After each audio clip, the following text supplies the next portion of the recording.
So growing up, I was the athlete of the family. Okay, I did basketball and track and volleyball before they had all the other stuff, you know. So nobody ever gave me any idea that I could be artistic. And so I really didn't even learn that I had any artistic capabilities till I was probably about 31 when I started taking welding classes.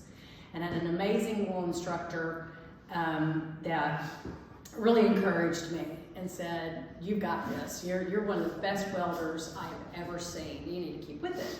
But what I wanted to show you tonight was, so growing, you know, I'll say growing up, and I grew up with a very, very talented family, very artistic, but all my family got into doing these different mediums, and so my brother got into making handmade paper. That's beautiful.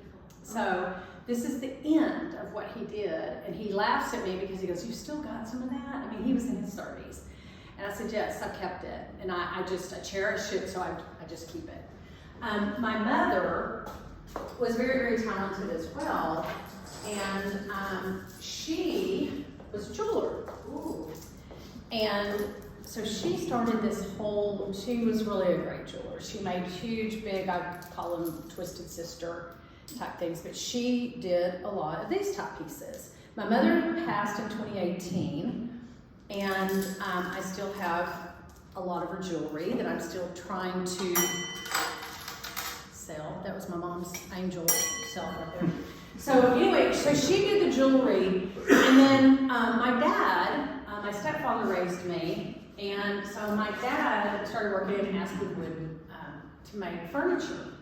So he and my mother would go to shows, and she would take her jewelry, and my brother would have the paper, and then my dad took his Aspenwood. This is one of the last pieces I have from my dad.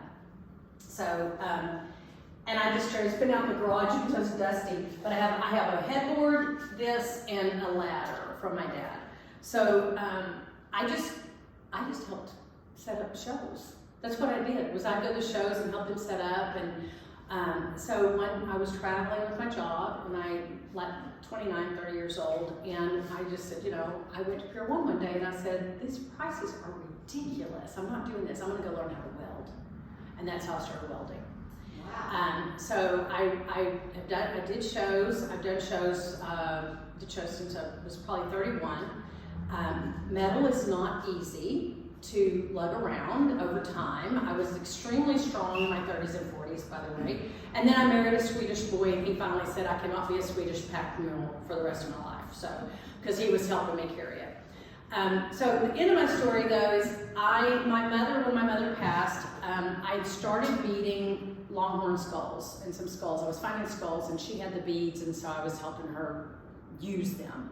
But when Mother passed in 2018, I inherited all of the jewelry and all of the beads.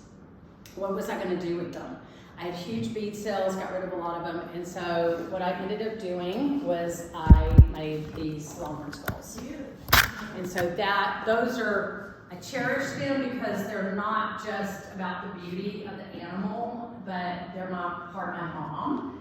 And I still have a tough time sometimes just opening up some of those beads and it just still, you know, I can get emotional about it because it's still part of her. But at the same time, I was able to take all those beautiful beads that she had and do something with them. So I still do some welding, but I really got into doing the bead work with these longhorn skulls, and they're getting more and more rare, and they're getting harder to find. So that's my inspiration, was my family. And I can't even give them the credit because they never told me I was artistic. They just said, go run, go play basketball, go do all these things, go do your thing. And everybody else kind of used that talent, and they kind of guided me away from that. And then finally, I'm a writer. I've always been a writer. I came out of college with a journalism degree. And in 2021, I discovered that I had a DNA surprise and found out that my father was not my father. And so I went on that pursuit, and then I wrote the book, If You Only Knew. And that was what my dad would say to me all the time: if you only knew what your mother had done, if you only knew. And that went on for a long time until finally I needed it out of my head, and so I wrote the book, and it's doing very, very well. So I'm kind of a hodgepodge, but it's, you know, when it's in you, and you just do what you've got to do with it, and I'm very blessed. So thank y'all for letting me be here today. Thank you. I was trying to think, what am I going to show and tell? I have so much to show and tell, and it's my family. Did you bring some of the welding or no? I did not. I've got some, I still have pieces. I've actually been donating some things to some nonprofit organizations. Nice. And even some of the jewelry. I'm at a point of overwhelm in my life because I just have so many pieces and items, and I don't want to be, I want to do galleries. I don't want to do, I mean, art shows are wonderful, but it's a lot of work, and I've held down enough tents in my time. If you've ever done art shows, you know what it's like when the winds come, all you're doing is holding down the tent. And I said finally, I don't want to hold down tents anymore. So that's my show and tell. Thank y'all for letting me share. Thank you so much. Bye.